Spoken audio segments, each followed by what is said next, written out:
Thank you for tuning in to the Black and Gold Hockey Podcast. Please subscribe to our weekly Boston Bruins hockey talk on listening platforms such as Apple Podcasts, Amazon Music, Google Podcasts, iHeartRadio, Stitcher Radio, and Spotify Podcasts. We'd certainly appreciate it if you give our show a 5-star rating along with a written review. You can also subscribe to our official YouTube channel for a video version of our weekly program. If you'd like to support our show financially, please go to our blackandgoldhockey.com website and click on our affiliated Fanatics banner before shopping online. Another way to financially support our weekly program is to become a Patreon member to be eligible for weekly Boston hockey prizes and monthly Boston Bruins hand-signed jersey giveaways. Please go to patreon.com/blackandgoldhockeypodcast and donate just $1 per episode. Many thanks for the continued support and enjoy the show.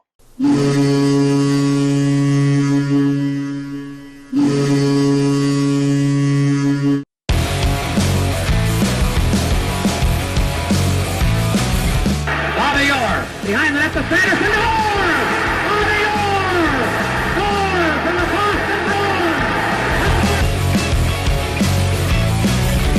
30 seconds left in the period. The Bruins are shorthanded.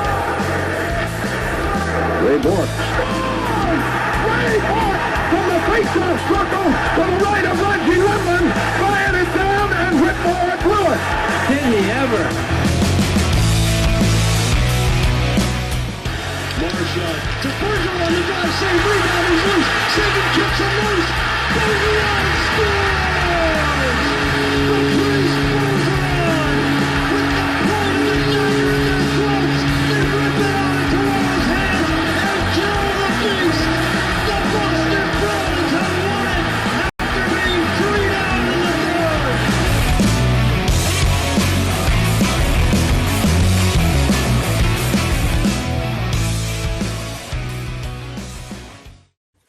All right, ladies and gentlemen, welcome back to episode number 317 of the Black and Gold Hockey Podcast. Pleasure to be back.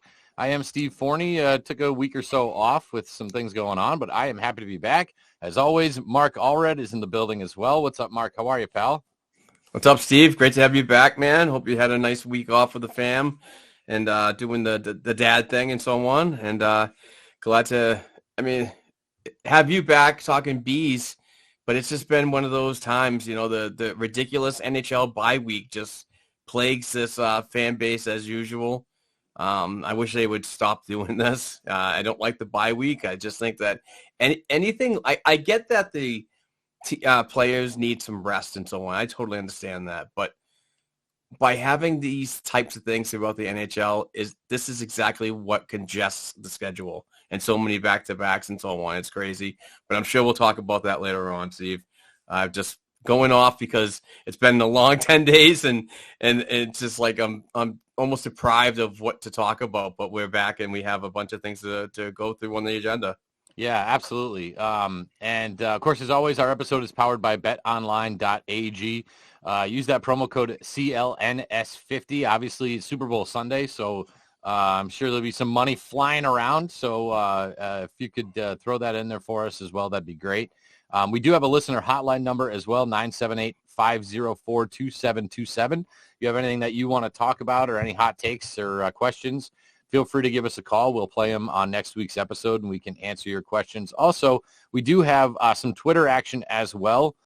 You can always hashtag AskBNG, ASKBNG. We do have some Twitter questions that came up this week that we'll get to later on in the show as well. Yeah, real quick, it was nice to it was my daughter's third birthday, so we had a birthday party at a trampoline park, which is just a stress-inducing nightmare. And then like 3 days later, we had another birthday party at a bowling alley that was BYOB. And oh boy, let me tell you, that is the way to do it. I was like, can I have my birthday party here? Like yeah, Super Mario nice. Tablecloths and stuff, because I'll just come back on my birthday. But, that's awesome. Yeah, you know, prioritizing and trying to just keep the family happy, keep the kids happy. And with that, Mark, next Sunday is February break for us teachers. I'm going to Disney World. So yeah, well, it actually works out because I'm actually traveling to Providence. I'm covering the Providence Bruins game on Friday night this week, and I'm covering the game on Sunday afternoon. And I'm probably going to be traveling to either Hartford if I can get credentials there, or I'm going to go up to Boston and try to see if I can cover the Islanders game if I get credentials there. So busy weekend for me going back and forth from somewhere. So, yeah, so that kind of works out good. I mean, we should probably do a show sometime before the weekend. Yeah. I'll be around. So I think Sunday morning we take off. So yeah, I'm around all before that. We can certainly make that work. All right. So obviously lots to get to today. And real quick, we're going to talk about the Capitals game yesterday.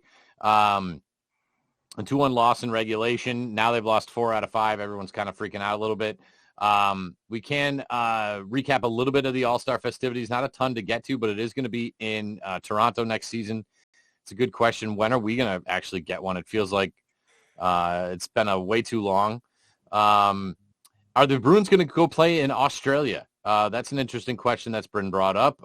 We got to talk about the latest of Jake DeBrusk, Jacob Chychrun, your boy Merkelov's having a time down there in Providence. So all kinds of stuff that we want to get to today.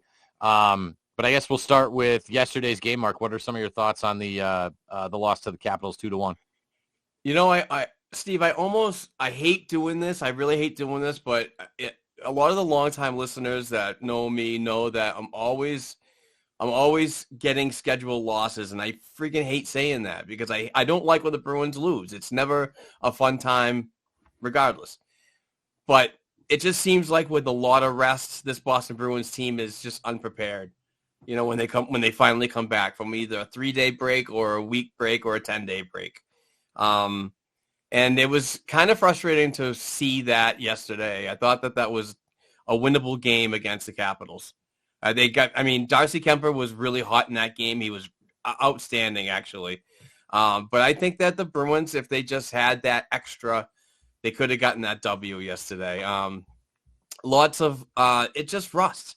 It was just a lot of rust, in my opinion. Like, Pasternak giving the puck up again several times in that game was frustrating to watch. Taylor Hall, normally he's really good at tape-to-tape passes. A pass across the ice went actually behind the player. I was really shocked by that. I was shocked by a lot of things that I saw yesterday, but it's just the rust. The rust factor, and I just think that there was too much time off, and I think that Tuesday night in Dallas is the time that this team needs to get back on the track and start playing a very aggressive playoff-style grinding game and get back to it and forget about this loss and move on. Besides that bump in the road in the season when they lost 3 in a row, that was the first time they've lost back-to-back games all year.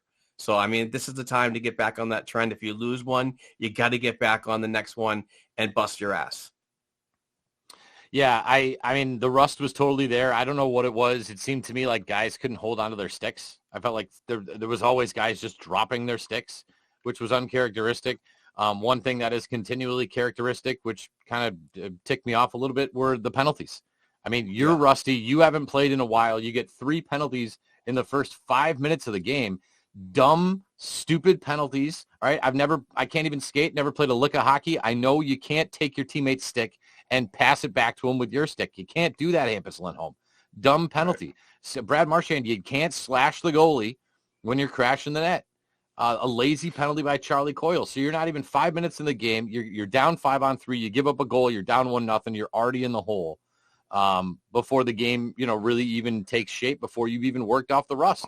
So, these are when I feel like every week I'm complaining about the penalties. It's one of the few things that I've had an issue with Murray. They're so undisciplined. And, again, Patrice Bergeron out there on a 5-on-3 killing penalties, wasting minutes that he could be playing on the offensive side of the puck. So 5 minutes in, 3 penalties, unacceptable. No matter how much time you've had off, that's unacceptable. And we mentioned Kemper.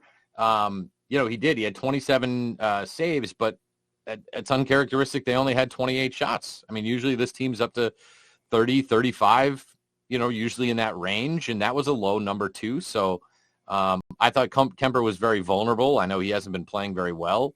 And I thought they had an opportunity there to really keep firing pucks on him, get some rebounds. I liked there were certain times where a guy like Tread Frederick was getting it in the zone, shooting it low, looking for rebounds. Like that to me is the strategy. Crash the net, shoot low, get a rebound, cause a little chaos. And I didn't see a lot of that. I saw, Pasternak passing up on a lot of shots, trying to make the extra pass all across the board, like you mentioned. So, yeah, the rust was there. The sticks weren't tape to tape. And if you want to have a little bit of concern, I don't mind saying that when the Bruins are at their best and they're playing teams that aren't very good, it's the wagon we've been seeing. But if you're not going to bring your A game against, Carolina, Washington, Tampa, Rangers, and the playoffs come around, you could be in a tough spot. And I know it's Stanley Cup or bust, but you cannot play that way against teams that like Washington. I mean, they're too skilled, they're too smart, they're too savvy. They're going to beat you. So they need to play consistently to their level that they can, especially against these good teams. If you're not playing well against Columbus, you can probably still squeak out a win, but you can't do it against these other teams that are really good. And so that's where I think some of the issue came. Yeah, and when talking about the postseason, and it's coming fast, folks, it'd be a snap of the fingers. It's going to be April, and we're turning a leaf and trying to, figure out who we're going to play in the first round. But my biggest thing about these past couple games against teams that you're mentioning, Steve, teams that are going to grind on you in a playoff style game, is your power play. You might not, do well against other teams like you mentioned 5-on-5, but you've got to capitalize on the power play. And I love what you mentioned about the overpassing. When you do have that man advantage, and I always call it the Hoosiers, pass it 11 times before you take a shot.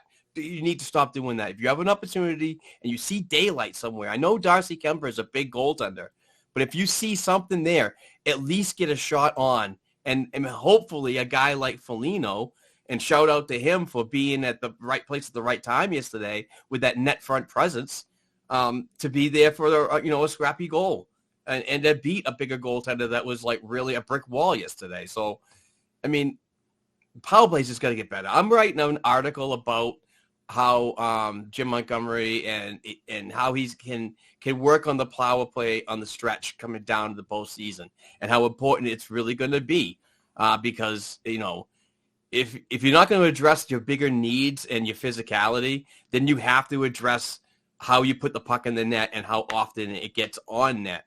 And I want to see more from the defense. We've seen them pinching all season with shots and goals. So. It just all around offense has got to be much better, whether it come from the backside or up front. So it just you got to get more opportunities and just fire it on net. I mean, just don't wait for that perfect shot. What were your thoughts of the broadcast? I know we don't usually get Sean McDonough and Ray Ferraro and Emily Kaplan and Butchie Gross and all those guys. I just felt super underwhelmed by the ESPN broadcast.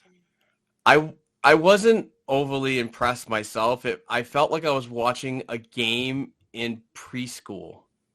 Like I don't know, maybe it's because we're an intelligent fan base and we have the internet at our hands and we have the stats and so on, but it felt like they were really teaching the game to new fans.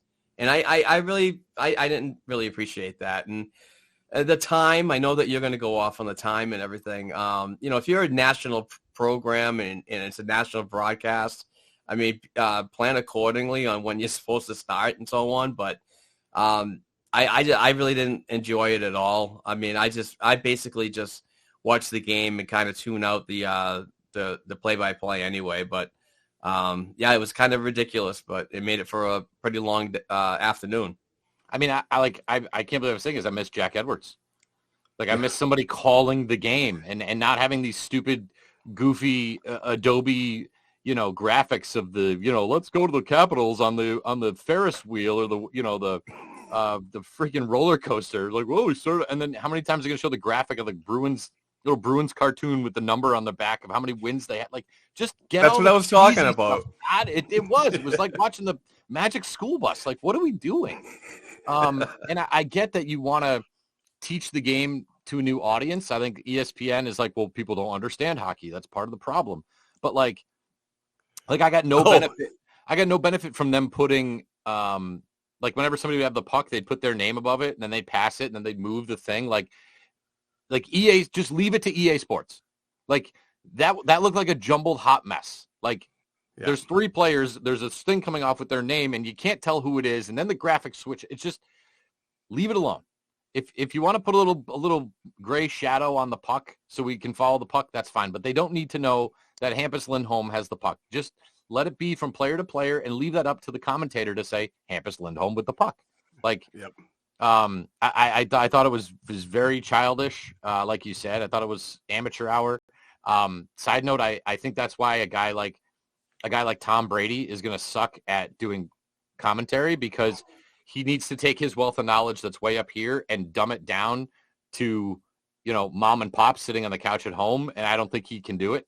And that's sort of, I think there's a big problem with broadcasting now. And I think that's part of it, is understanding that balance. It doesn't need to be at a 12th grade reading level, and it doesn't need to be at a 3rd grade reading level. You got to find somewhere in the middle when you're doing a broadcast. And yeah, I mean, real quick, I know it's because I've worked in media for a long time, but the 5 o'clock news cannot come at 4:59 or 5:02. It comes at 5. All right. A commercial that I make, a 30-second commercial, can't be 28 seconds. It can't be 32 seconds. It's 30 seconds. When you tell me the game is at 3:30, the game should be on at 3:30, not 3:42, not 3:46. And then they go back to Buccigross and it's 3:40 Buccigross. Boy, I can't wait. I can't wait to see this game. Yeah, me too. Because it should have started 10 freaking minutes ago, dude.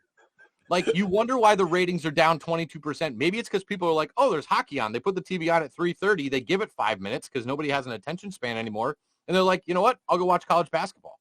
I'll go watch something else. It's a turnoff. It makes me feel like so dumb. I was halfway through my plate of nachos before the game even started. And I don't know why. Like, hey guys, we're going to say it's 3:30, but it's really not 3:30. Like, what's the secret? Tell me what time the game is starting. I laugh at baseball. It's like the game's going to start at 7:07. Thank you. 7:07, not 7:04, not 7:10, 7:07, and behind the scenes, like, when we work the Bruins games, everything is so timed out. We work Thunderbirds games, 7:05 the puck drops. I need to have the rosters. I need to have the starting lineups, anthem, puck drops. All those things have to get done so we're ready to go at 7:05. And I know it's ESPN. It's not the Bruins. But ESPN tells the Bruins it's going to be a 3:42 puck drop, and they plan accordingly, and they make it at that time. Why, ESPN, do you do that? It's such a turnoff when your ratings are in the crapper for stuff like this. This is part of the problem. And people don't have the attention span to sit there and watch. Again, I'd rather watch Pate try than listen to Chelios and Messier, who, again, bring nothing to the table. Nothing, because they're not broadcasters, and they're just, what do you think about that, Chels? And he doesn't say anything. It was awful. It was awful. So if you're wondering why your ratings are down, Nesson, tell us what time the freaking game's going to start so I can be ready to go. It's just drives me bananas. So yeah, it was very amateurish in my opinion when it comes to ESPN, and kind of makes you wonder if that break from hockey is just that decade or 20 years, whatever it was, away from hockey is just like catching up with them. You know what I mean? I mean, I thought to myself, I wonder if they got the rights just so they can sabotage hockey. I know they hated hockey for years. They're like, hockey's getting too popular. We should buy the rights and then drive it to the ground. I mean, I don't know what they're doing, but it quite frankly, the product sucks. So, I totally agree. It's got to get better and so on. And when I'm wishing for Jack Edwards, that's when you know you got a problem. Really. That's when we have a panic button. Jesus. So, they lose to the Capitals there. They do take a quick little road trip. Like you said, they're going to Dallas.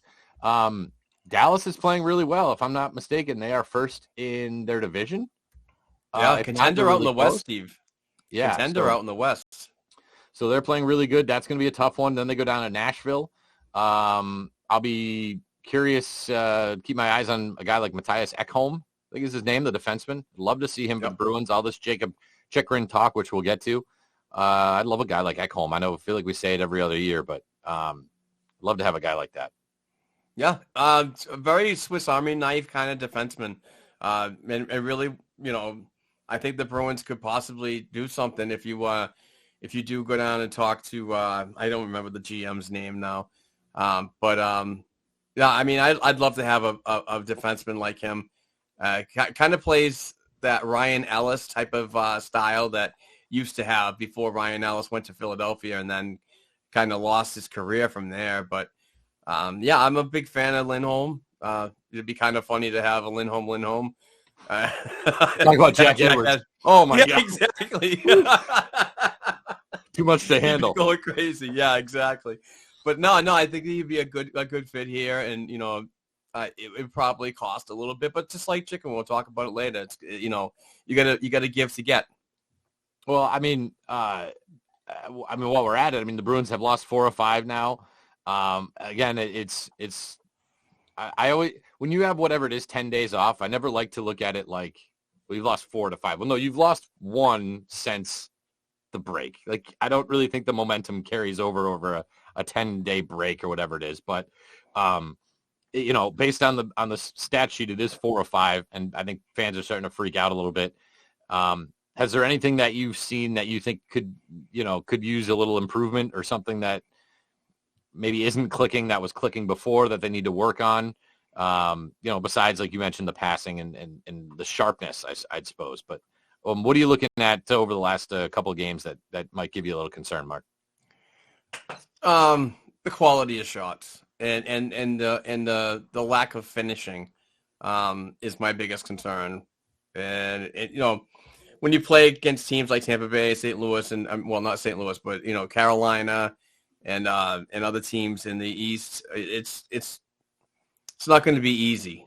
I don't know. That's a real tough one, because there's so many things I'm thinking about in my head right now about how things can be better, and explaining them is a little difficult, to be honest with you. Well, I mean, like maybe it's a 10-day break. Well, I mean, I'm kind of like you. Like it's the sharpness. Like when they're on, passes are tape to tape. How many times yesterday was somebody making a bit of a blind pass, assuming that the other guy was there, and they weren't there. They were 2 or 3 steps over, or they were going for a line change, or they're doing something else, or pucks rolling off of sticks, or passes that were just out of reach. Like it was just that this, in that sport, it's always, it's a game of inches, and if the cohesion isn't there between forwards and defensemen, or if, like nothing I hate more than the blind pass to nowhere.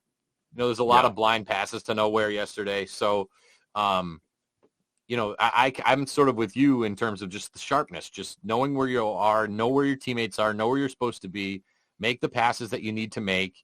I mean, there was a couple of them that were just a pass directly to a Washington guy. It's like, what did you see there?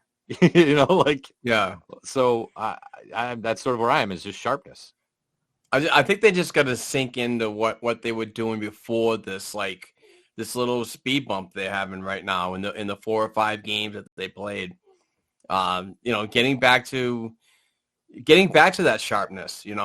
We're hitting adversity in the middle, pretty much a little past the middle of the year. But I think this is a good time for it to happen. If there is a good time, I don't want to see it.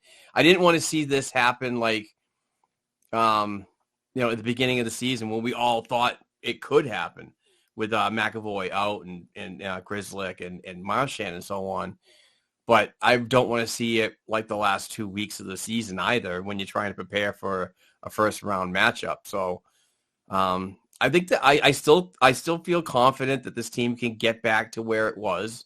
I just think that maybe it's going to take a little bit of Jim Montgomery to be not that players type of coach to kind of get it out of them, because it has been a bit of a stretch. And I'm not going to say it's not a concern, and I know a lot of fans are freaking out about it, but I just think step back a little bit and just kind of relax until we get, possibly, 10 games into it, and we're really seeing something bad that we need to like pull a trigger and possibly change the chemistry up with a trade. I mean, anything could happen from now to the March 3rd, to be honest, Steve. Yeah, I mean, and a lot of it, I mean, it's a long season, right? We kind of knew they weren't going to play that lights out for 82 games. It's just impossible. But, you mentioned a change and shaking things up. And I wonder how much getting a guy like DeBrusk back, not only on the ice, but in the locker room, those guys just really enjoy his personality. And I think that'll even out the lines a little more just based on consistency. I don't know about you, but the bottom six yesterday surprised me a little bit with, maybe I just haven't been paying attention to it, with Frederick going down to the fourth line. We're seeing Craig Smith up on the top line, which I describe it as cute. Like, that's cute. Yeah. But, how long is that viable? Compared to when DeBrusk was up there playing, you put DeBrusk back on that top line and then you let the rest of the lines sort of fill themselves out. So, without even making a major move, I wonder how much just the return of DeBrusk I assume he's going to be on the road trip, as long as the Bruins flight to Dallas doesn't get canceled. I wonder just how much him coming back is going to help with all those things we're talking about. I think it is. I think hopefully he's healthy enough to come back too. As it is right now, or on Friday, he showed up to practice late. It was excused. Flight got canceled, like you said. But when he went to practice on Friday, he was wearing a red no contact jersey. So I don't think he was getting in the lineup last night, even if he was 2 days late, from Edmonton. So I think that they more precautionary and so on with the travel and blah, blah, blah. So I think that the idea is possibly to get him into Dallas on Wednesday night and see where we go from there. But yeah, I think that, if he can get back on the ice and jump right back to where he was, I think it is an inspirational jump to this Boston Bruins offense and what they've done all season. So, he might spark some other players that might need it in this little bit of a stretch. But yeah, you can't get enough scoring. And when it comes from a turnaround player like that's seamlessly on a mission to, get back to better days from, not so good days in the Boston Bruins organization via asking for a trade, gets a spark out of everybody and comes down, and hopefully, he's a big part of the of a playoff series or a long playoff run. I mean, we've seen what he can do against teams like Toronto in the playoffs back in the day. So hopefully we get to see that Jake DeBrusk, but I'm happy to see him back. I'm happy to see that he's like somewhat at 100% and ready to go. So, and shout out to, I just keep thinking about the Winter Classic every time I talk about Jake DeBrusk and how much of a warrior it is to get 2 goals while you have a fractured freaking fibula. Yeah. Crazy. Oh, that was awesome. I mean, I think people questioned his toughness over the years, and I don't think anybody's questioning it now. Exactly. That was pretty amazing. And, the nice thing, I guess, coming out of the game yesterday, and I guess keeping it strictly to the game yesterday, all the things we're talking about are not on the back end. You give up a 5-on-3 goal. You can't blame that on the defense. You give up, you can give that shot to Garnett Hathaway 99 more times. I don't think he's putting it in the same spot. I mean, that was just a beautiful rip. And did that change direction? They only scored 2 of them. So it's not like it's like they gave up 6 goals here, Did the Hathaway goal change direction? Because when I saw him like release that, and then it got to where the camera angle was like near a Bruins body, it almost like kind of started like doing the flutter, where I think Jeremy Swayman was just didn't have a correct eye on it because it was moving in a different direction. But I'll have to look at the video again, but I thought I saw it moving. Yeah, well, good luck, because ESPN had shit camera angles for that too. Those freaking guys, unbelievable. Oh God. But I mean, yeah, I've given the defense a tough time here, and I talk about a guy like Grzelcyk, but I had no complaints. I had no complaints in the back end or Swayman. I thought he was fine. So, so interesting. We'll see if they can turn it around here coming up against Dallas. Again, that game is Valentine's Day, right? Tuesday. So, yep. So we'll take a look at that one when the time comes, which is great. A couple sort of outside of the box things here. I guess we can start with the NHL All-Star Game going to Toronto. Yeah, it feels like it's been, I like to say 1991. I think my dad went and left me at home. Thanks, Dad. But that was at the Fleet Center. I'll tell you just one of the best moments I've had as a pro was working the 2019 AHL All-Star Game in Springfield. That was just an absolute blast. Will it come to Boston? And quite frankly, is it even worth it? I mean, we saw how much of a just a gong show it was down in Florida this year. It was just an borderline unwatchable product. Is it even worth it? Yeah, I'm thinking that the Toronto festivities in 2024 are going to be much better and more dedicated to everybody. This was the NHL All-Star Game for me was very childish in my opinion.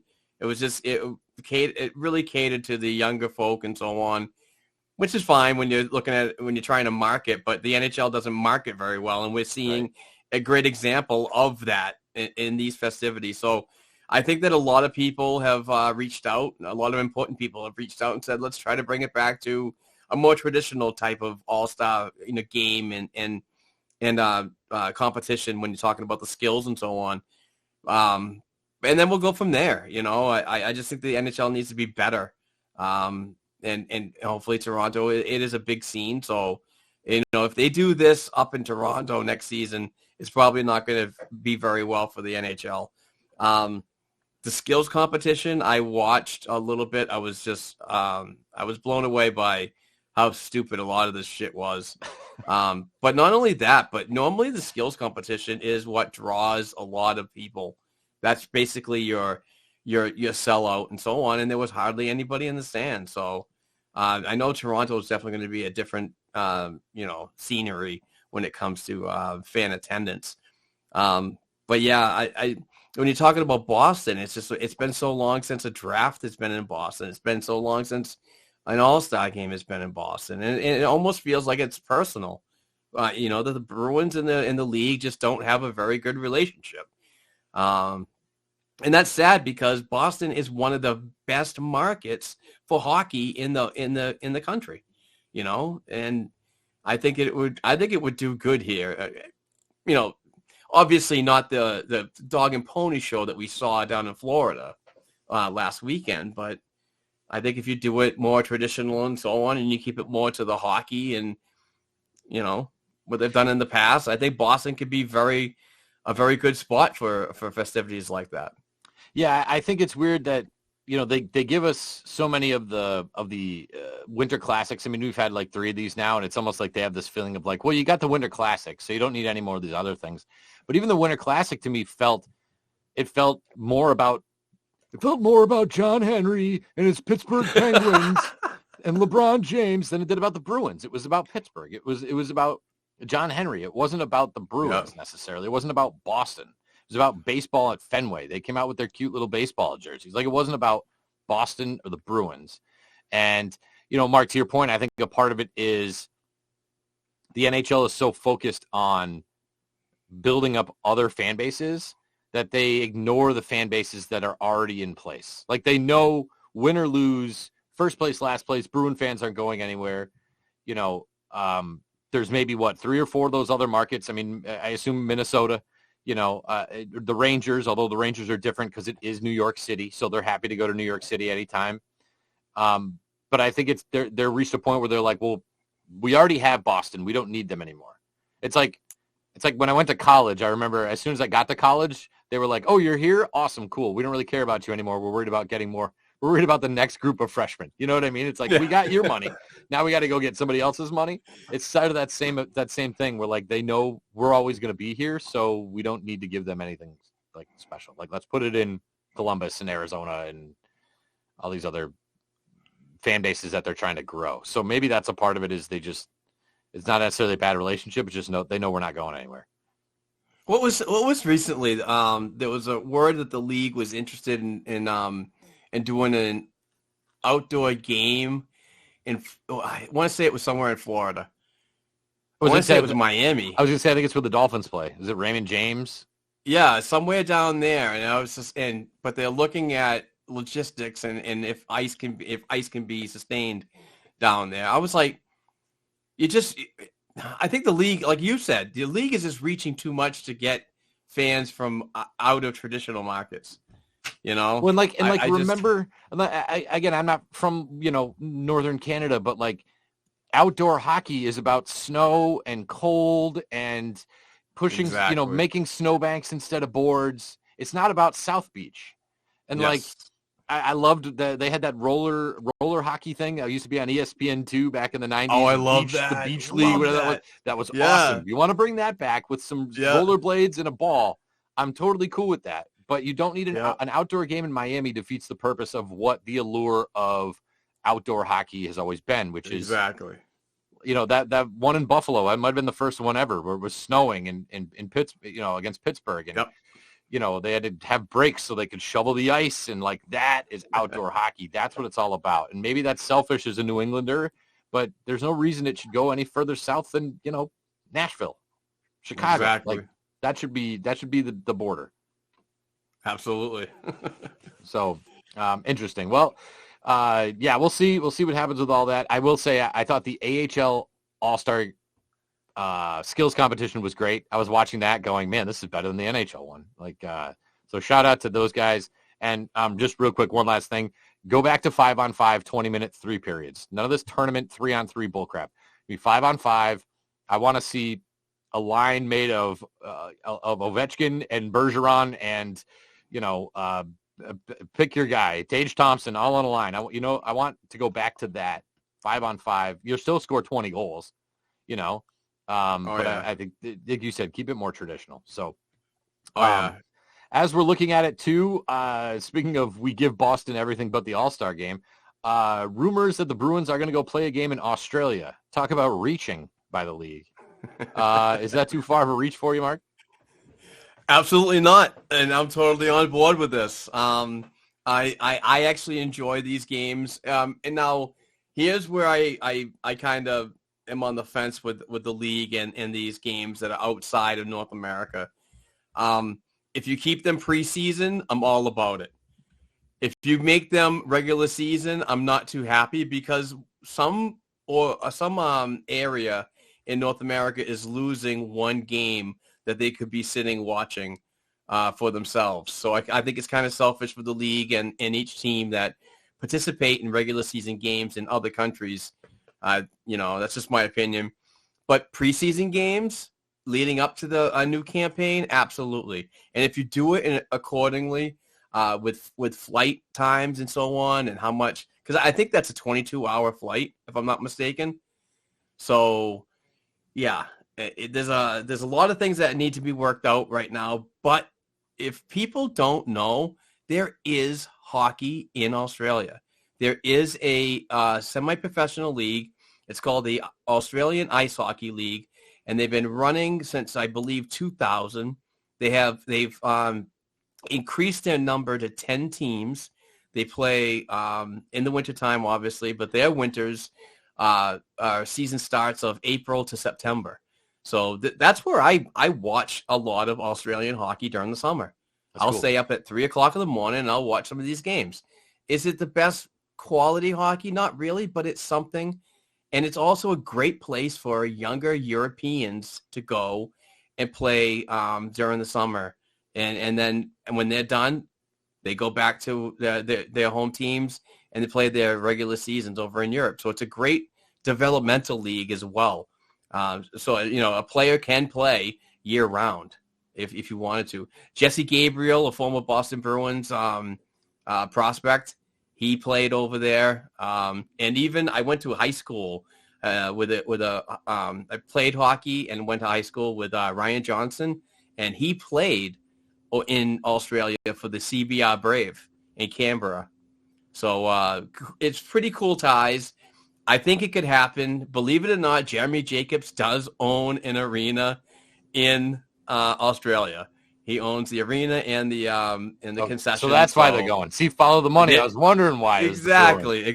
Follow the money. But that's the league. The league is interested in going to Australia. I will say that RA from, and that's Rear Admiral, follow him on Twitter, at Rear Ad's blog, and he's the host of the Spit and Chicklets podcast. He's the one that actually broke the news that the Bruins were going to be a team that's considered to go to these festivities. So the league going to Australia has been known since October of 2022. The Bruins going to Australia and participating in these games has been known for about a month and maybe a month since RA said that. So shout out to RA. I wanted to give him credit for that because a lot of people are not giving them the credit for saying it publicly on that podcast. And hey, quick shout out to Nathan Walker, former Springfield Thunderbird, who is from Australia. He's an Australian born. Yep. He's the only Aussie in the league. So, and the first drafted Australian as well. There's another Australian in the league now because once Nathan Walker broke the ice for Aussies to come out of the Southern Hemisphere and work their way to North America.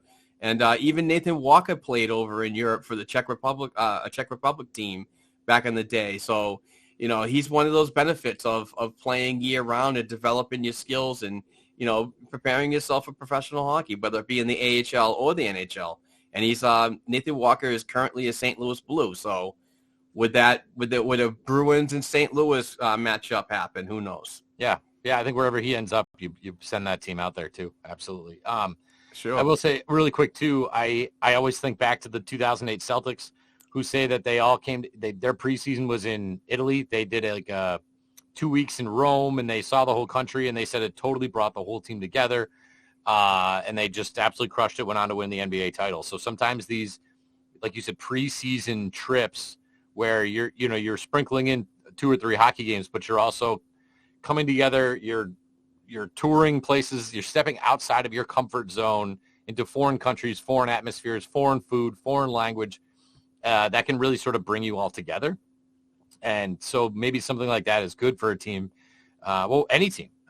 So I'm not necessarily against that idea too, just from a, unity perspective and bringing a roster together. So, yep, absolutely. And it does create, further reach for NHL to buy product and so on, build the fan base and blah, blah, blah. So I think it's a good idea. I also think, and it's supposed to happen as soon as next season. So, hey, if the Bruins win the cup, let's just say the Bruins win the cup this year, it's a grind. They're going to play into mid-June, but maybe this is the type of trip and camaraderie that they would have to, like, revitalize another run, another kick-ass season. You know what I mean? It just makes sense. And either way, let's say Krejci doesn't come back, Bergeron doesn't come back. You got some new rosters. You got young kids. Fabian Lysel's now on the roster. Now you're going to have new faces. You're going to have fresh players in the lineup. It's not going to be the same group you always had. So now you're able to, incorporate the new blood into what you already have. And what better way to do that than going to where they filmed Lord of the Rings. So, way to look at the other side of the coin, Steve. Yeah. So we do have there's a lot of trade stuff going on, and a lot of really cool stuff happening with prospects.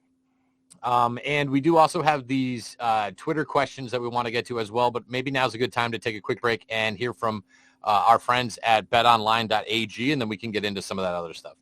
BetOnline.ag remains your number one source for all your Super Bowl betting this season. Get analysis of every play, prop, and point at BetOnline. You'll find the latest odds and team matchup info, player news, and game trends at BetOnline. With betting options for everything from the national anthem to the halftime show and even the Gatorade bath, BetOnline.ag is your Super Bowl headquarters this season. Head over to the BetOnline.ag website today or use your mobile device to check out the most comprehensive Super Bowl info on the web. Don't forget to use our promo code CLNS50. That's CLNS50 to receive your 50% welcome bonus on your first deposit to get in all the action and betting this season. BetOnline.ag is where the game starts. Let's go. I know you really don't care, Mark, but do you care about the Super Bowl? You're going to watch the Super Bowl? No. I don't do the football. I don't do much of any sports anymore since I've like put the needle in the vein of hockey. That's all I do now. Tap my vein and give me as much hockey as I can. Yeah, I don't do any sports anymore. Like football actually like the drama. It really got to me, and especially the Tom Brady and the Patriots and Deflategate and you're cheating this and you're cheating that. I literally, Exhausting. It was. It was just so bad that I just kind of like lost touch with the sport. That's how baseball is. That's how it was with baseball. I just couldn't handle it anymore. I'm like, I'm out. Yeah, baseball, you get a hangnail and you're out for freaking 2 weeks, and you get a $300 million contract. Exactly. I just kind of I lost touch. I went with the sport that I think is, gives the most heart. In my opinion, it's not just about the money. It's about the heart, the team, and your organization. So, yeah, my dad used to have these massive Super Bowl parties every year. I mean, I'm talking 40, 50 people at his house. And I'd go to the bank on a Saturday and ask for 50 singles, one of those. And, since he's gone, we haven't really done it much. And I don't know. I'm just not into it anymore. It makes me think of him, but, I can't try to duplicate what he used to create. So right. I'll probably just be sitting in the basement, we'll play the nachos, and then I'll watch the first half and go to bed. But I'm sort of out on it too this year. Although the commercials, now that I teach broadcasting, I take notes on the commercials. And then Monday when I have my students, we'll go through all the commercials and, how they shot it, who is their target audience, all that broadcasting stuff. So I like it from that perspective. But no, and you're looking at it as a marketing angle as well. Right. Yeah, we do a lot of that. So let's take a quick look here at some of the trade action and some of the things that we were talking about. I don't know about you, but much of my last night was refreshing Twitter to see what the hell was going on with UFOs and B, Jacob Chikrin. All of a sudden we got UFOs everywhere. Oh my God. More importantly, Jacob Chikrin, who was scratched for the game for Arizona for, quote, trade purposes. And again, the experts not named Elliot Friedman, thank goodness, were saying stuff like the Leafs were out, the Kings threw cold water on it, the Oilers were out. So I don't know. Nobody ever said the Bruins were out on Jacob Chikrin. So do you want to see this happen, Mark? Do you think the payment's too much? What are your thoughts on that situation? Yeah, it's just. Yeah, I mean, I'd like to see him involved. He's got term. He's got 2 extra years, which I believe is going to garner a lot more than I think the Bruins can afford. I don't think that – it's just my personal opinion. I just don't think that the Bruins have what it takes to pull this apart.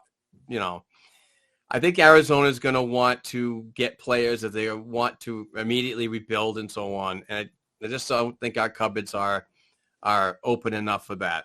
And I don't know if I'm ready to give away a Mason Lohrei, a Fabian Lysell, or a draft pick because I think we need these prospects moving forward.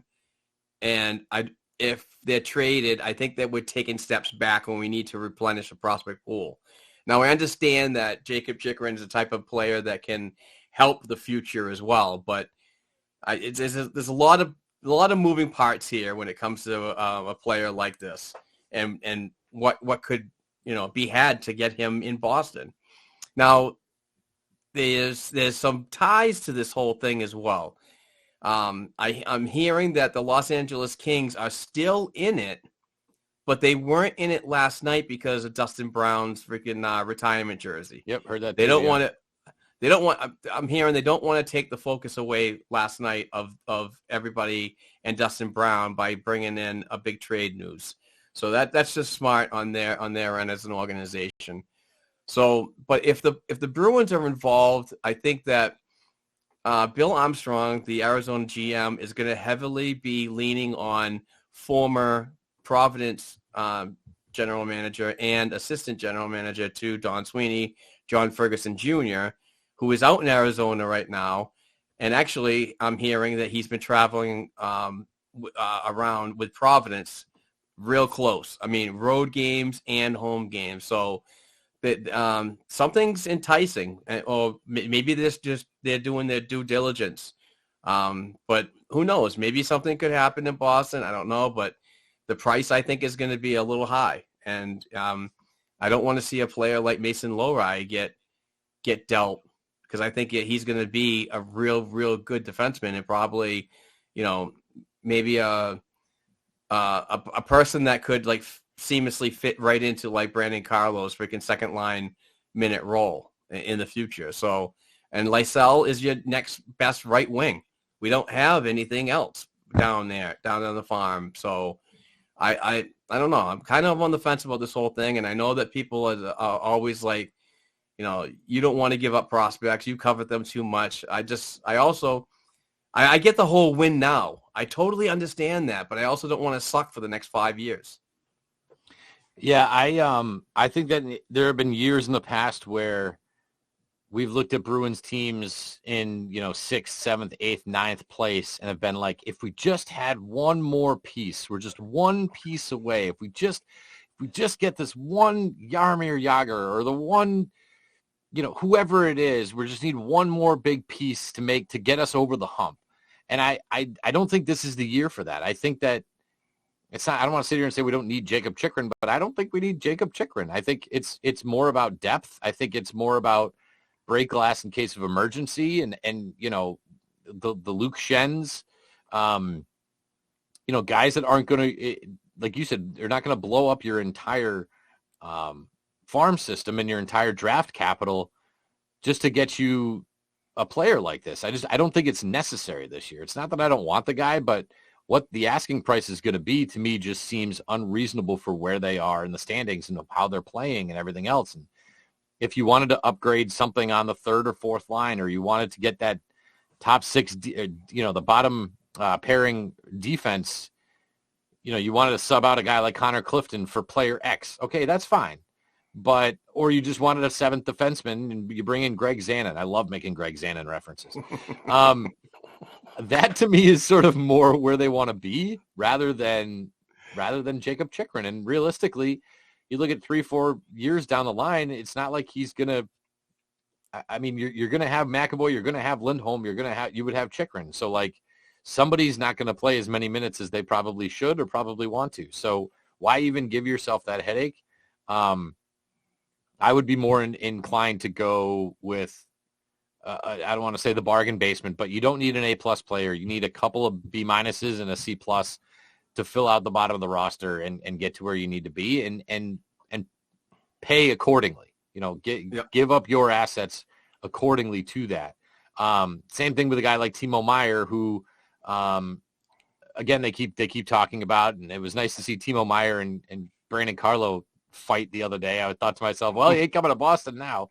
But you had an interesting take on Timo Meier, as in, like, if you bring in Timo Meier, what does that mean for David Pastrnak? So, do you want a guy like Timo Meier? Do you think that's just going to mess with the cap and that's going to mess with the chemistry and all those other things we're talking about? Well, I know it's apples to oranges, but going back to talk about Jacob Chychrun, he's on a very cap-friendly deal for a little over $4 million. He's 25 years old. There's good things about the player and so on, but there's also some bad things. I saw a clip the other night of him just whiffing on a defensive play. Just let a guy just like basically skate right around him. Kind of just not too happy about seeing that. But going to Timo Meier, I just think that the qualifying offer and so on for his next deal is going to put the money for me out of the equation. Because if you bring in Timo Meier, I don't think you have the cap space next season to even consider bringing back a player like David Pastrnak. So I the money for me just doesn't add up, and I don't think that. I honestly don't think that the Bruins would be interested in kind of blowing up part of their roster to free up some space to make it all happen. And if you do that, now you're past the March 3rd trade deadline on Pastrnak, and now you're negotiating into the off season, which is even scarier. So I don't know. I'm kind of out on the whole Meyer thing. Good player and so on. Love to see it if it could work, but I don't believe it is. It could work. Quick question for you, Mark, because I'm curious about this, and they always talk about setting the market. And I look at that Vladimir Tarasenko trade, where a guy like Sammy Blais, who was in, he was in St. Louis before, Hunter Skinner, who, from my information, being a Thunderbirds guy, I don't even know if he's going to be in the AHL. I think he's going to actually get sent down to the ECHL. A conditional first, a conditional fourth, and they also got Nico Mikkola, who's, again, sort of that defenseman we're talking about, bottom pairing, solid defensive guy. So to me, it seems like the Rangers kind of got a steal there. If I'm looking at that trade and I sub out Sammy Blais for, I don't know, if that's Trent Frederick, say, for instance, and then, you're giving up Trent Frederick and Jack Ashawn and a first and a fourth conditionally for Tarasenko and Mikkola. I mean, I'd probably consider that. Yeah. So do you think that the market is kind of set with that deal? And do you think that teams like San Jose and Timo Meier are asking too much?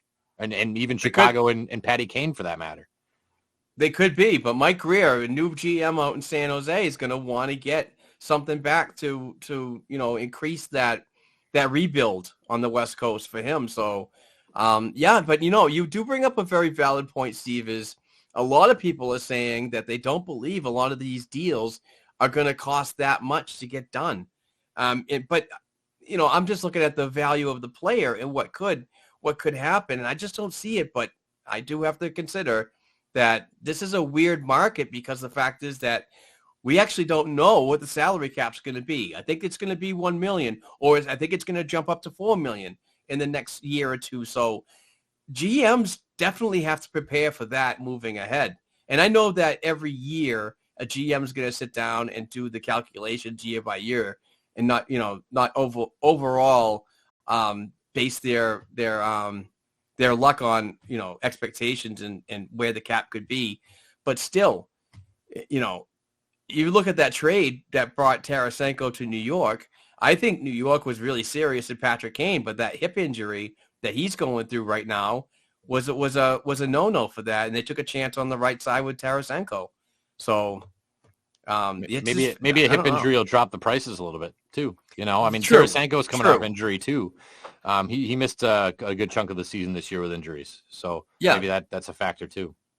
But would you want to trade assets for a guy that that's going through battling a lot? I mean, we had Brad Marchand and in his hip injuries, but we had him under contract. I'm not sure I'd take a flyer on Kane just because of that hip injury, because if you give up assets and then he gets hip checked and he's out for the rest of the season, that would suck scenario. I hate when players get injured, but you gave up assets for basically nothing. It's just such a gamble, you know what I'm saying? And I think that was a gamble that the New York Rangers didn't want to play. Yeah, I'd like to see Kane go to Buffalo just so I can see 6'12" Tage Thompson playing on a line with whatever he is, 5'7", 5'8" Patrick Kane. Yeah. That dynamic. Keep the cabbies away. Keep the cabbies away. Oh my God, I know, seriously. And one other quick thing on Arizona, and for all of our listeners, can you imagine how much must it suck to be a fan of the Arizona Coyotes? I mean, I know they don't have many, but all this team does is suck to get draft picks, make huge draft picks, trade those players for more draft picks, get more draft picks, build those players up. It's a constant cycle of suck. It's like they're a farm team for the entire rest of the league. That's just got to be the most miserable place to be a hockey fan. And we talked about NHL reaching and trying to get all these other fan bases. There's nothing the NHL can do to make that Arizona franchise, at least nothing they've done so far, to make them even remotely relevant. And it's sad. I'd like to see them succeed, but what a dumpster fire of suck it is down there. Yeah, Bettman in the league to continue to take it on the chin on that decision. It's awful. But then again, they were thinking about the money in the market, because I've read several times that the Phoenix area or that metro area, whatever, is one of the top 10 viewing markets in the United States, and once they saw that, it was like, oh, we need to put a hockey team here. Yeah, and it's been since Jeremy Roenick was there that it's sucked. Yeah. So I guess I was going to ask you earlier, but I want to sort of go in some sort of sequential order here because when we look at prospects, a guy like Merkulov down in Providence has been absolutely out of his mind. And when we're talking about all these trade assets, and we're talking about Lowry, and we're talking about Lysell, is Georgi Merkulov reaching the point to where he provides value to another team because he's playing so well? And is he the kind of guy that you're starting to now look at, since you follow Providence so closely? Are you starting to look at this player and be like, boy, next year he's going to be a factor when it comes to making roster decisions for the Bruins? Or, what's his sort of state, not only with the Bruins, but also across the league in terms of trade value and the trade market? Well, are you hands off? I'm not hands off. I mean, the way he's playing right now, and if scouts are in the building and looking, that's a very attractive thing to watch and very encouraging for any negotiations between each side. I will say that Georgi Merkulov is on a tear right now, absolutely on fire. He's got 5 straight games with goals and points. He has 6 goals, 3 assists, 9 points in those 5 games. He has 4 game-winning goals in 5 games. He's been a threat on the power play with a one-time blast. His game with and away from the puck has been impressive to watch as he continues to develop. But this is when I talk about the timing and perfect time, and Vinny Lettieri, who led the league team, babbling my words today. Sorry, Steve. He led the Providence Bruins before getting injured in goals and points. And, obviously have a lower body injury and is out. But Georgi Merkulov has now slotted into the center position where Lettieri normally was. Merkulov was primarily on the left side most of the season, but he was getting spot starts as a center here and there, but nothing consistent. But now Lettieri's out of the lineup, recovering. Merkulov moves to the middle and just absolutely been on fire. And just it's been really fun to watch. But yeah, that's an attractive piece if you're looking at the Bruins depth. That's an attractive piece if John Ferguson Jr. is following the team, looking at, hey, this is a player right now that we could get in leverage if we need to make a move, if Boston wants to get rid of him and, blah, blah, blah. But on the other side of the coin, what you were talking about, Steve, is he could definitely be a key piece or a key player in earning a spot next season after a successful training camp and preseason games and so on.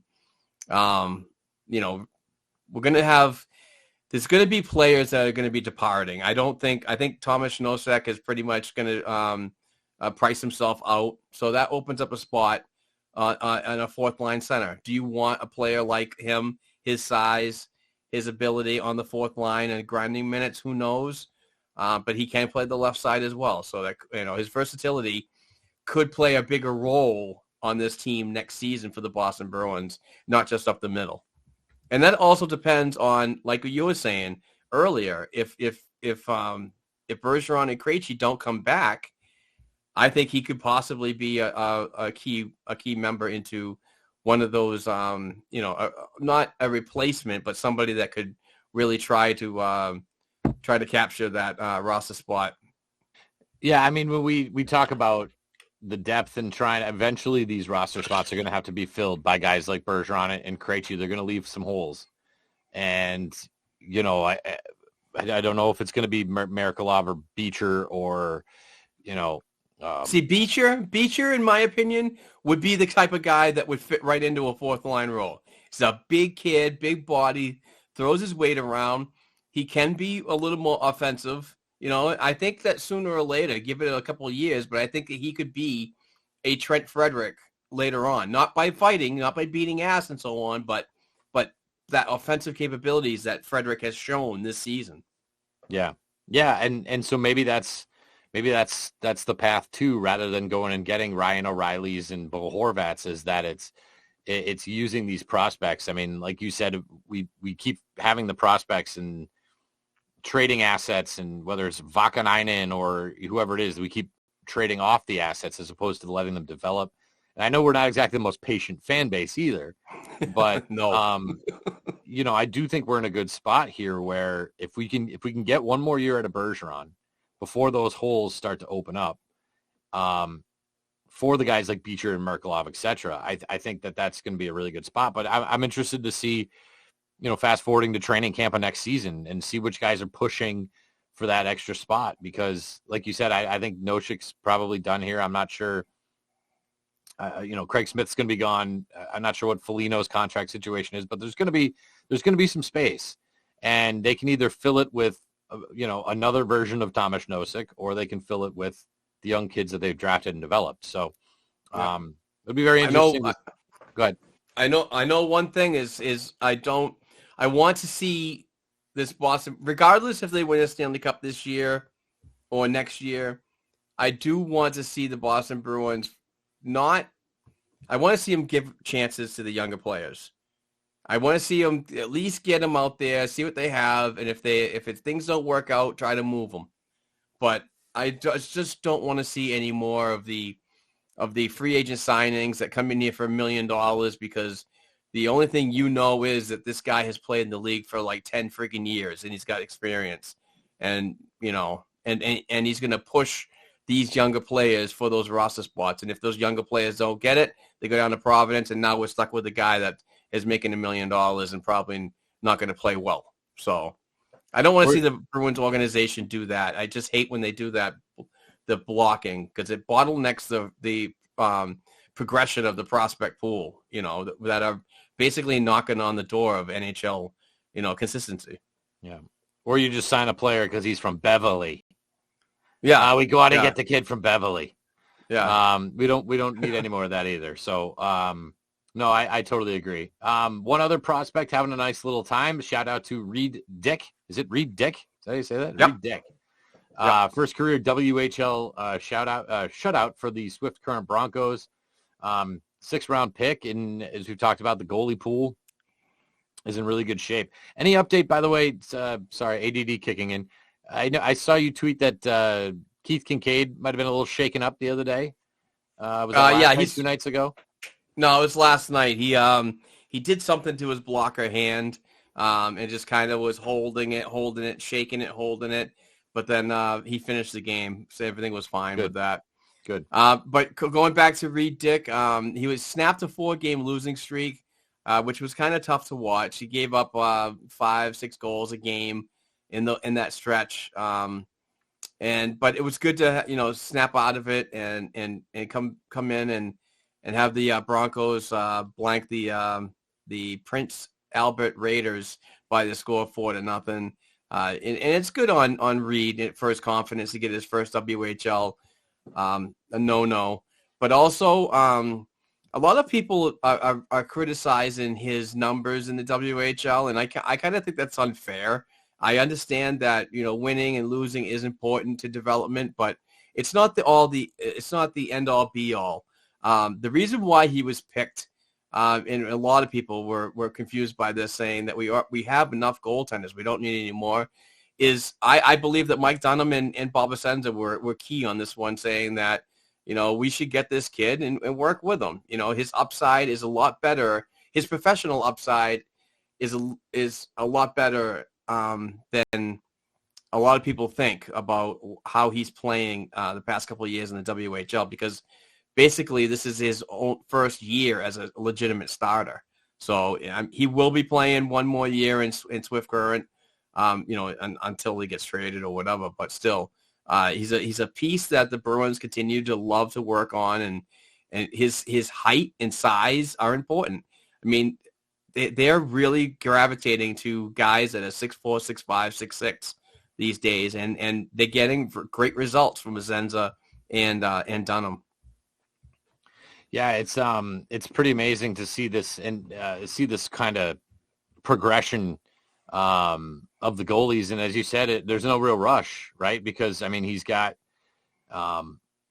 he's got that time to develop based on the guys that are in front of him in the depth chart. So you might as well. It's not like we got to rush him around. So that's great. That's great. We'll certainly see what else. We'll be keeping track of it. And again, Bruins fans are just so lucky to have guys like you, Mark, that are following these things. I mean, I can barely find out who St. Louis drafted, never mind where they are and what they're doing, to find out who the next Thunderbirds are going to be. It's very frustrating, but what are you going to do? Right. So just one more time, we do have the listener hotline, 978-504-2727, 978-504-2727. You can give us a call anytime, day or night, if you have a hot take that you want to give us. We do also have a hashtag AskBNG, which you can, that's on Twitter. You guys can shoot us any questions, comments, thoughts that you have about anything. And before the show ends, of course, we'll hear from, we'll talk some Patreon as well, and some of the great things that we have for you, the listeners. But Mark, we do have a couple of hashtag AskBNG questions. I don't know if you want to get to those. Yeah. So James Rosano, yeah, I think that's his name. He comes in and says, love the podcast. Disappointed with Hall. Acquired a top 6. Now stuck on third line. He belongs with 88 and 46. I think Hall needs that motivation and skill to be effective. His skills are wasted on the third line. $6 million a year third line player, luxury player, hashtag AskBNG. I'm going to push back a little bit on James's AskBNG. And thank you, by the way, for providing us one and the kind words of the podcast. But I think Hall does good on the third line. I think Hall, Coyle, and Frederick have been the best third line in the league, to be honest with you, when they have the opportunity to play together. And at this age where Hall is, I don't think he's picky on where he's playing. He said several times in interviews that he really enjoys the game that is provided by Charlie Coyle up the middle, his possession style. And it rubs off on players like Hall and Frederick that they also have to be good puck possessors. And, I think that his secondary scoring, which might be a lack thereof right now, but I think that is a key element when he has opportunity to get involved and crash the net a little bit on that line as well. And the third line traditionally matches up against, some of the league's better lines out there. So I don't think it's the end all be all. I just think that a lot of people think of Taylor Hall as he should be scoring more, and by doing that, putting him with better talent higher up in the food chain per se. But I don't think Hall's game's that bad. I think his game away from the puck, in my opinion, has been tremendous to watch. I mean, when he needs to back check, wow, he's got the legs to really move and be effective back checker. So I think there's a lot of other avenues of his game that are good over the bad. I think some fans get gripe with Hall because, well, for a couple of reasons. Number one, he's very emotionless. Like whether he's playing good or he's playing bad, he kind of has the same look on his face. He doesn't over celebrate. He's not a trash talker. He's not like a fight. He seems like a very emotionless guy, and that's not a good thing or a bad thing. In fact, a lot of times it's a good thing, right? A guy like Krejci is also very emotionless, but he's also very streaky. So, when Taylor Hall was really crushing it, there weren't really a lot of these complaints. And, he does the roller coaster. He goes kind of up, goes kind of down. So I think maybe he is in a little bit of a lull in terms of offensive production. But like you said, that doesn't mean he's not doing any of the other things that don't show up on the score sheet. And lastly, I think that a lot of, athletes in general, but hockey guys are creatures of habit. And I think that, like we talked about earlier, once you get DeBrusk back and the lines settle themselves the way that they were, and there's not as much bouncing around and things changing, I think that's when he'll start. You'll see him with a little bit more production. Once that consistency comes in terms of how the lines are on a game-by-game basis. Like you said, playing with Frederick and Coyle is great until they move Foligno up, or until Coyle has to go up, right, or until things change. Yeah. So the more consistent the lines are, I think the better he'll play, and the lines will only get consistent once everybody's healthy, and that includes Jake DeBrusk. So DeBrusk comes back, the rest of the lines fall into place. I think he'll be the same old Taylor Hall that we've been seeing the first half of the year. Yeah, well said. All right, the second hashtag, AskBNG, is from Clockwork Angels. Thank you very much for the submission. This person says 1-3-1 record in last 5 with the trade deadline less than 3 weeks. Seems like a good topic. We talked about this earlier and how this looks, and we get it. We just hope that things get better, with the upcoming road trip, 2 games, one against Dallas this week, and then another one. I just don't remember who they're playing. Nashville, yeah. Yeah. So nice little trip down south for them. Hopefully they can shake the rust and so on, and get back on track, because like we said earlier, the schedule is now going to look like more of a playoff type of, layout, landscape, whatever. And I think that that's going to be beneficial to them, because they're not going to have multiple days off where they can get out of a trend. And I'm not saying that they're not working out and they're eating barbecue and drinking beers and so on, but sometimes when it's repetitive motion is sometimes when you don't do things for a little while, it takes a little while to get back on track. And I think that yesterday's game was definitely a rust shaker and a wake-up call, because I know Monty's going to be on their case trying to get the best out of them for Dallas, which is, a contender out in the West. Yeah, and the numbers, like I mentioned earlier, the numbers are what they are, but I mean that road trip where they had their first loss against Tampa, that game was almost 3.5 weeks ago. So like, we have to factor in this long trip, this long break that they've had, this 10 days off that they've had I have a hard time. Like, to me, it is 1 loss in a row post bye week. Mm-hmm. That's sort of how I look at it, rather than 4 out of 5. If you want to look at it 4 out of 5, that's fine. But let's also remember, it's 4 out of 5. You're still in first place. It's not 7 out of 8. It's not you've lost 8 out of 10. It's not that you've lost 10 out of 12, right? If this starts to snowball, I think it'll be an issue.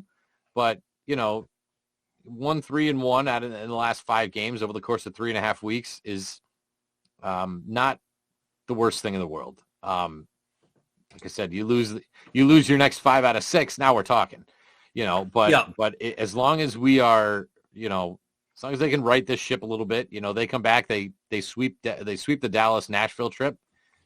Nobody even cares that they're 4 out of 5. Right. So, don't let it snowball. That's, to me, is the only thing. You gotta not let it snowball. If you got to grind out a couple, you got to grind out a couple, but let's remember that, they played 3 very, very good teams. In fact, 4 very good teams between Tampa, Florida, Carolina, and Washington. So you're not losing to the basement. You're losing to good teams, playoff teams that you're going to see. So do they need to play better against playoff teams? Yes, of course they do, if they want to go all the way here. But it's not like they're falling off the map. And, oh, by the way, it's not like they're getting blown out either. It's not like they're losing 6-1, 7-1, and they're just falling asleep at the wheel, right? So they're competitive. They're against good teams. I wouldn't really worry about it too much. You got it. What's next, my man? And just a reminder, we do have that hashtag AskBNG. So feel free next week, during the week, day or night, you have any questions, you can hit us up on that thing, and we would be happy to play your question or read your question. And again, thank you to everybody for their contributions. We appreciate those 2 that came in as well. We have messages. Yeah, we have 2 of them. Sorry. Oh, perfect. Awesome. I didn't know we had any. Yeah, let's hear from the people. My bad. All right, so this is from Mike Sullivan. He works for us at the Black and Gold Hockey Podcast and our production sports media company. So here's Mike with his question. And I know we kind of regurgitated this a couple of times talking about Chychrun, but he wrote an article recently about it makes sense to get a player like this. But let's hear his question. Hey, Mark. Mike Sullivan here, calling in from Vermont. I just got a quick question for you. If you have to give up Lysell and possibly Lori for Chychrun, would you do it? And if not, what package can you see the Bruins giving up to get Chychrun on the team? Thanks. Love the pod. Bye. Interesting question. I'm not good at like packages and so on. We're like going the other way and blah, blah, blah. What could be enticing to somebody else? I really don't know, Mike, but I will kind of answer your question on that. I would hate to see them lose a player like Lowry or a player like Lysell just because of the future. But I know that we're in a win now situation, and that's pretty much gonna grab everybody's attention now. But I don't know. That's a tough one for me because I see them on the I see them as market value members, and I see them as great potential organizational players. So that's a really tough one for me. But if you have to give to get, yeah, I could see it happening, but I'd rather not. I just think the Bruins are in such a unique position here to where they don't have a lot of holes on the NHL roster, and then they have a lot of halfway decent prospects. And I know we've said in weeks past, don't change a thing. I don't see the need for a guy like Chychrun. I just, based on what it's going to cost, I don't see it. Like you, Mark, I want to see what these prospects have. I'd hate to give up, Merkelov, Lysell, Lowry, and have them go out there and to Arizona. And then, of course, 3 years from now, I'm sure Arizona will sell them off too. And, but I think that the pieces that they need are smaller, not bigger. And so I would hate to see something like that happen. I would like to, the order of operations for me is to, first of all, sign Pasternak to keep Lysell. Yes. If I'm Lysell, I'm watching that contract situation closely. Why am I here if they're not going to pay the guys? Yep. So I would trade, your top priority should be Pasternak, and then the rest of it should be Greg Zannins. There it is. Ding. and thanks, Mike, for the call. Appreciate it. Yeah, thanks, buddy. Appreciate it. The next one is our boy, Downtown Boosie. He is from the Only Bruins Hockey Podcast here on the Black and Gold Productions podcast network, and he's a great person. Follow the show at Only Bruins 1. But here is my boy. He's probably in one right now because he loves to tilt back those beers. What's up, fellas? It's your boy, Downtown Boosie. Wanted to chime in on this episode with Mark and Steve. You guys are doing a great job, but I just need to know, as we're getting closer and closer to the trade deadline, who do you guys want? What are you guys thinking? Horvat's off the table. Tarasenko's off the table. Do you guys want a rental? Do you guys want someone for the future? Let me know. Keep up the great work, fellas. Downtown Boozy. I like that. Yeah, that sounds like a guy I want to go hang out with. Oh, dude. Yeah, he gets after it. He has a lot of fun. He's my boy. I've hung out with him several times, and we've been good friends for a couple of years now, and he's just a good character.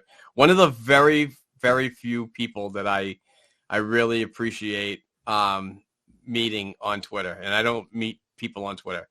But no, he's cool as shit. But to answer his question and to follow up on something that you said is, Steve, is this, I don't think that this Boston Bruins team desperately needs to make a huge splash in the trade market. Like, I would actually go for like the smaller move. Like, yeah, I don't think that Craig Smith has done enough to revitalize his career here in Boston or even get a sniff of a contract extension. So I would look at something on, the right side, maybe a rental and so on, but nothing that's going to cost you an arm and a leg. And also on the defense, I go back to like several podcasts in my interest in a player like Luke Schenn on the back end. I think that he provides that nastiness, that playoff type of grind that the Boston Bruins might be looking for. And he could be, I think he could be a piece that doesn't cost an arm and a leg either. with those small moves, like even like a Barbashev or a Nolachari or something like that, I just don't think that the price is going to be so high that you can still bank on your future with the prospects like we're talking about. We know that you have to give to get, but we also don't want to like for the next couple of years hear the narrative of, oh, we suck, oh, this and that. Oh, we shouldn't have got rid of all our prospects, because I know for a fact this fan base is so bipolar that they'll be like, I want a Stanley Cup now, and then next year they don't even get in the playoffs, and then they're going to rip the team for giving away all their prospects. It's how it works. It's how it works. The only I mean, if you want just a couple names, because again, I'm not looking at the top tier. I'm looking sort of lower. Financially, I don't think you can get Anthony Duclair out of Florida. I think he's a little too expensive. A guy that I've really thought underachieved his entire career, who might be available, is Shane Gostisbehere.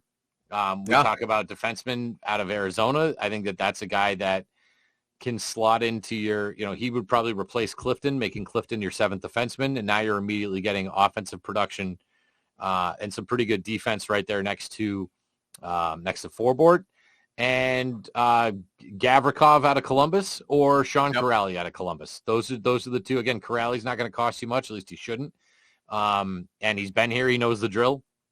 Yep. And again, Gavrikov. Again, I'm looking at the bottom three defensemen, and I'm looking at the bottom two lines at forwards. I wouldn't really touch much any higher than that, just based on what the price is going to be and the chemistry.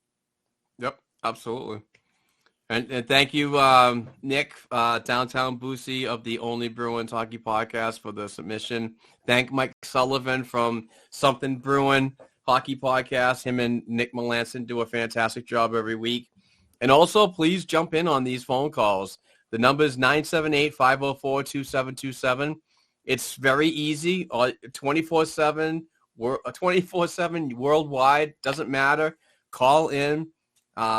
And we'll do our best to make this a weekly segment. And we actually like the technologies that we have now to do this. So, even the hashtag AskBNGs, if you don't want to do your audio, you have an outlet to get your voice heard by text, and we'll read them off and try our best to answer them for you. So, by the way, can I give you one more name? The guy that I like, sure, is Jesse Puljujarvi. Cheap money, 1 year, $3 million deal. Massive human. Would probably love the taste of playoff hockey once he actually got it, because again, you got the best player on the planet in Edmonton, and they can't even make the playoffs. It just goes to show what signing the one big player does to you. McDavid can't even get his team into a playoff spot. Puljujarvi, I'd love to make that move, and I can't cost you too much either. Actually, I want to shout out my friend Ange from the Born Bruin Hockey Podcast and at Born Bruin Media. He was actually one that was on the Only Bruins Hockey Podcast with Nick and as a guest this week. And he was talking about Jesse Puljujarvi coming out of Edmonton and so on. So I wanted to give him a shout out, because I actually heard that and I was like, wow, that's actually really not a bad idea.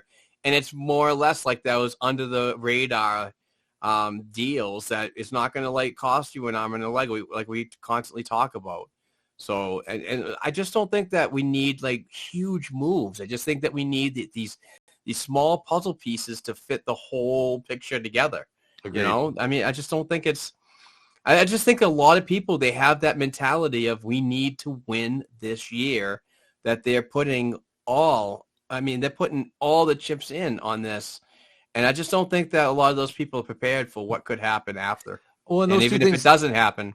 But those two things aren't separate. Like, just because you're in a win now mode doesn't mean you have to go out and sign the biggest free agent or to get the biggest trade piece or sign. Like, you can be in win now mode and not mortgage the franchise if the team that you currently have is good enough to do that. And I think right now the team is currently good enough to do that.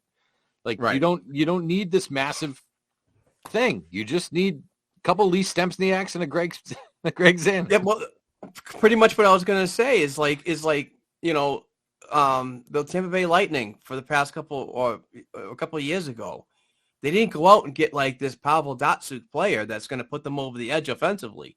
They went out and got a guy named and you called him a big baby not too long ago. The Pat big Maroon? rig. Pat Maroon, yeah. They went out and gotten him for $1 million, and he's got 2 Stanley Cups with him. So I just think it's those types of moves that I think that can put this team over the threshold. You know, I mean, I love the idea of like putting the PlayStation 5 on and throwing some ideas out there, and a team accepted it on a video game. Let's run with it online. It's not how it works. It's not how it works. Real life, my friends. Sure is. All right, let's see what we got from Patreon and something that we got going on for our listeners, Mark. Yes, we do have a Patreon account, and please, we would love to have you donate $1 per episode. $1 goes to buying more stuff to give away every month, and the other half of your dollar goes to help us pay the bills here at the Black and Gold Production Sports Media Company. So this month, it is February, so we are giving away this hand-signed, fully authenticated Rick Middleton jersey. Beautiful done. This is from Boston Sports and Music Memorabilia, and Bruce Sullivan, a good friend over at Bruce Sullivan. Shout out. What up? So get this mailed to you. I do have to get my ass on getting these stuff mailed out. It's been a little busy lately, but like I said, patreon.com/Black and Gold Hockey Podcast. It's only $1, folks. We record 4 episodes a month, so it's $4 an investment. We might do 6 episodes, but it'll be under $10 a month. It's not that crazy, and we appreciate everybody that has financially supported us over the years. We have so many great people. We have over 60 Patreons, and it really does help us out. So if you want to win some hand-signed jerseys from an alumni player or a current player, please jump on board because it's actually pretty cool. So, and we'd appreciate it. I was poking around his website. He's got some awesome stuff on there. I mean, music lovers, there's stuff there too. I mean, Doug Flutie and Chris Ford and Teddy Bruschi and just all kinds of cool stuff. So definitely check out what he's got going on over there. It's great stuff.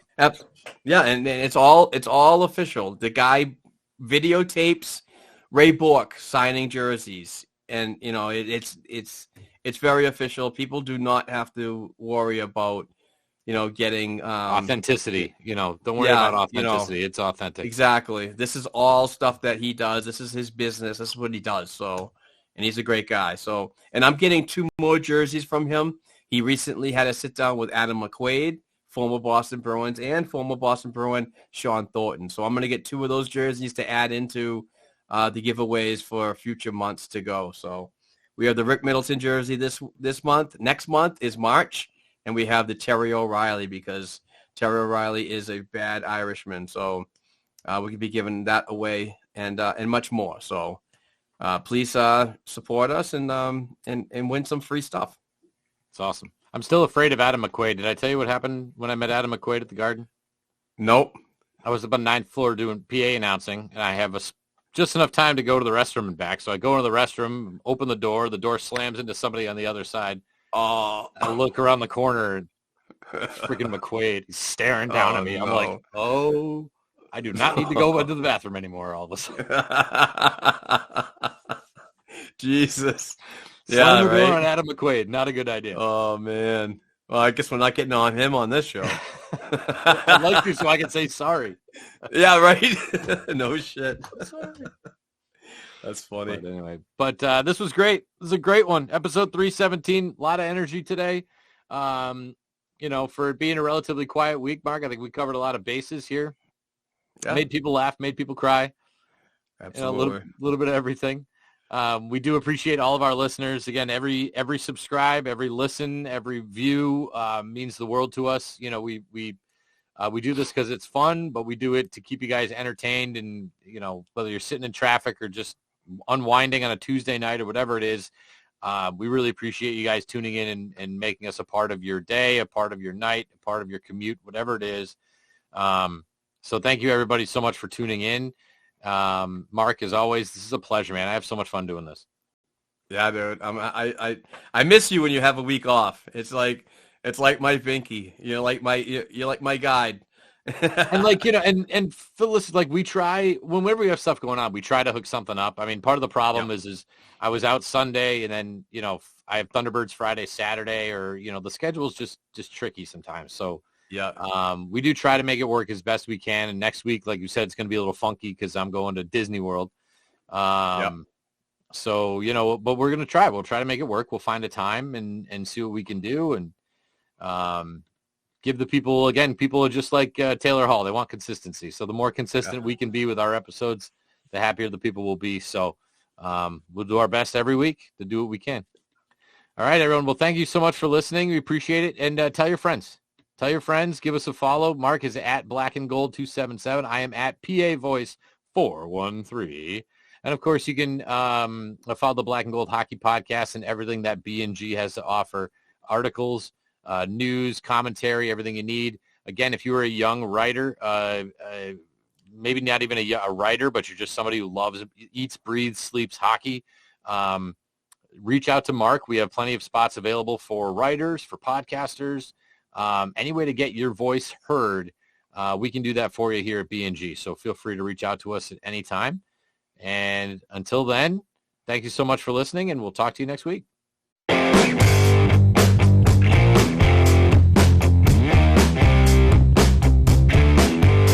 Thanks again for tuning in and supporting this week's episode of the Black and Gold Hockey Podcast.